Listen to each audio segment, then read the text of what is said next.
6 news మన TV మన కోసం. కోటి కాంతుల చిరునవ్వులతో భగవంతుడు మీకు నిండు నూరేళ్లు ఆయురారోగ్య ఐశ్వర్యాలు ఇవ్వాలని మనస్ఫూర్తిగా దేవుణ్ణి కోరుకుంటూ మీ జీవితంలో ప్రతిక్షణం ఆనందంగా మరియు సంతోషంగా ఉండాలని, భవిష్యత్తులో ఉన్నత శిఖరాలను చేరుకోవాలని కోరుకుంటూ ఇలాంటి పుట్టినరోజులు మరెన్నో జరుపుకోవాలని కోరుకుంటున్నా.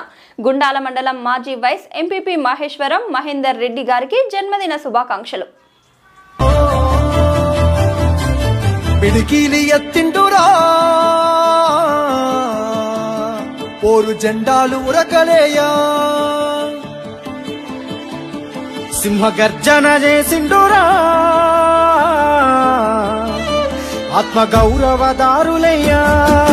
పిడికిలి ఎత్తిండురా పోరు జెండాలు ఉరకలేయా, సింహగర్జన చేసిండురా ఆత్మ గౌరవదారులయ్యా.